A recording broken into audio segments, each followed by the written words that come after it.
I've talked ad nauseum about my stance on this era of MMA. I've also said many times that I wouldn't talk about it anymore because of how many times I've discussed it in the past. I roll my eyes at myself when I talk about how overdone all of this disingenuous trash talk is and how I hate the fact that fighters feel like they have to do it. But the problem is the topic of the landscape of MMA at this point in time keeps coming up, so it makes the subject relevant. In past episodes, I've said multiple times that I believe the post-McGregor/entertainment era of mixed martial arts will eventually end and move on to whatever the next thing is.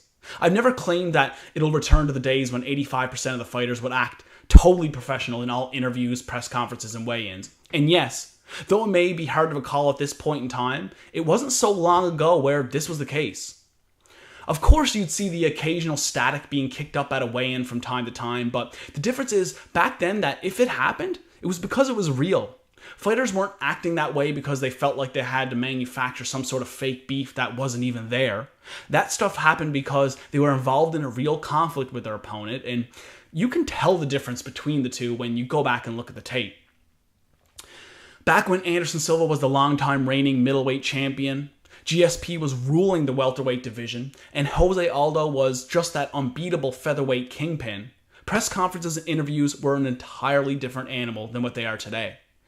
It was in that day that three of the most heavily marketed fighters didn't even speak English. Well, of course GSP did, but it was quite broken. One quality they all had in common, though, is that they were humble and respectful martial artists, and this cutting promos and post-fight interviews thing simply didn't exist. But back to the point I was trying to make, although I've said in the past that I believe that this entertainment era will eventually move on to the next thing, in retrospect, I'm not sure if I truly believed it with every fiber of my being. I think it's something I just really wanted to happen. But as it turns out, there's most definitely a shift happening.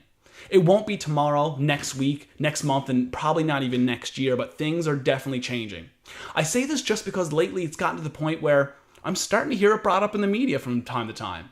On the subject of Cody Garbrandt in the first fight with TJ in the lead up to 227, MMA Fighting's Luke Thomas brought up the point of how much energy it saps from fighters to maintain these beefs where they're going back and forth with their opponent on social media and having to deal with all this tension throughout the entire duration of the fight camp. And he talked about how mentally draining it is on a person to have to deal with, and how he thought that it's probably the reason why in this rematch there was zero drama or beef.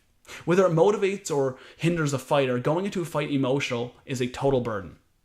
In an interview with Demetrius Johnson in the lead up to the past weekend's fight, MMA Fighting's Mark Raimondi asked DJ if he ever thinks that trash talking will be out of style, and if accomplishments inside the cage and technical prowess will be the catalyst for bringing in fanfare as opposed to the pro wrestling shtick.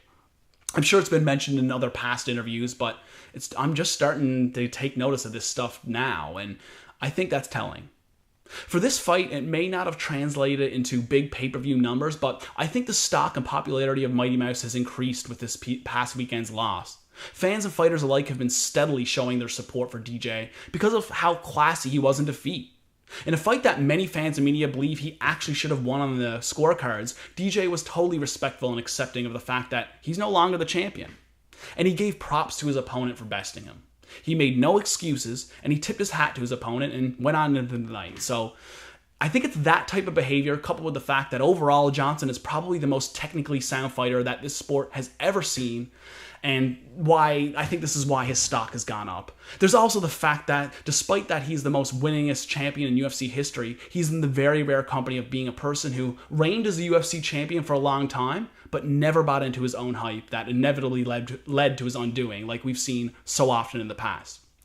The technical in-cage brilliance, along with the great attitude and humble nature, is what makes Demetrius Mighty Mouse Johnson the epitome of a mixed martial artist.